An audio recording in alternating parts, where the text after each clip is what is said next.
अस्सलाम वालेकुम chief justice साहब, आज का मेरा सवाल आपसे है और मैं उम्मीद करती हूँ जिस तरह सुप्रीम कोर्ट पे हमला करने वालों पे तौहीन अदालत नहीं लगी थी, इस तरह पाकिस्तान के एक आम शहरी जिसके टैक्स पे ये पूरा निज़ाम चलता है, जिसके टैक्स पे ये अदालतें खुलती हैं और तनख्वाहें जाती हैं, उसके सवाल करने पर उस पे भी तौहीन अदालत जो है वो नहीं लगेगा।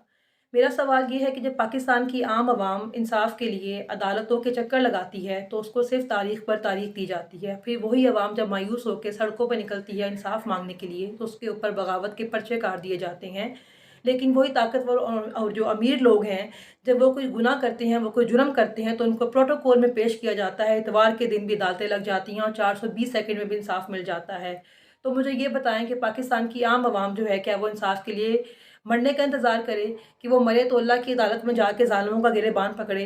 और अगर एक आम पाकिस्तानी ने इंसाफ़ के लिए अपने मरने का इंतज़ार ही करना है, तो ये अदालतों का क्या वजूद रह जाता है? इन अदालतों को बंद कर दें और ये ऐलान कर दिया जाए कि जो मुल्क का कानून है, वो शरीफ और ज़रदारी या इस तरह के ताकतवर जो लोग हैं, उनके कहने पे चलेगा। क्योंकि पाकिस्तान में कानून और आइन तो हमें नज़र नहीं आ रहा है। एक आम पाकिस्तानी जिसने एहतजाज किया, अपने हक़ के लिए बाहर आवाज़ उठाई, उसके ख़िलाफ़ आपके पास कोई प्रूफ़्स नहीं है। 6 माह से हमारी ख़वातीन बेगुनाह जेलें काट रही हैं, अपने ख़ानदान से, अपने बच्चों से, अपनी फ़ैमिली से दूर हैं। क्यों? क्योंकि उन्होंने इख्तिलाफ़े राय रखा। क्या इख्तिलाफ़े राय रखना या अपने हक़ के लिए आवाज़ उठाना इतना बड़ा जुर्म है कि उसके लिए बेगुनाह ख़वातीनों को ये जेल में बंद कर दिया जाए?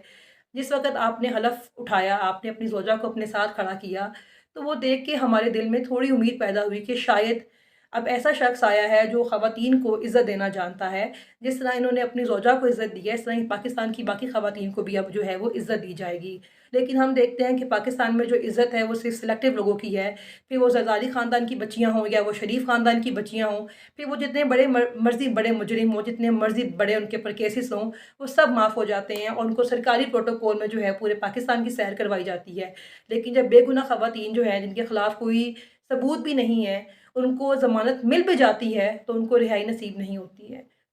मुझे ये बताएँ कि इन ख़वातीन के साथ बेशुमार लोग हैं जो अभी जेलों में कैद हैं, जिनके ख़िलाफ़ कोई सबूत नहीं है, वो अपने घर के वाहिद कफ़ील थे, उनके बच्चे, उनकी फ़ैमिली जो है वो डिस्टर्ब है और वो इंसाफ़ के लिए कहाँ जाएँ? और जो बच्चे, जो हमारी नई नस्ल ये सब देखकर बड़ी हो रही है, मुझे ये बताएँ क्या कभी वो अदालों का एहतराम कर पाएँगी? क्या कभी वो इस सिस्टम पे यकीन कर पाएँगे? रोज़ाना लाखों पाकिस्तानी जो हैं मुल्क छोड़कर बाहर जा रहे हैं, इस सब का ज़िम्मेदार कौन है? मैं आपको कहना चाहूँगी कि नाइंसाफ़ी से बड़ा ज़ुल्म कोई भी नहीं है। कि जितने भी पाकिस्तान में ज़ुल्म हो रहे हैं, उसकी जो बुनियाद है वो नाइंसाफ़ी है। अगर सिर्फ़ जजेस अपने मनसब का लिहाज़ करते हुए आइन और कानून के मुताबिक फ़ैसला करना शुरू कर दें, फिर चाहे वो कोई बहुत बड़े ओहदे बैठा हुआ कोई शख़्स हो या एक आम चपरासी हो, जब आप इंसाफ़ करना शुरू करेंगे तो पाकिस्तान के अंदर अमन भी आएगा, खुशहाली भी आएगी और जो लोगों में अफ़रा-तफ़री है ये भी ख़त्म हो जाएगी।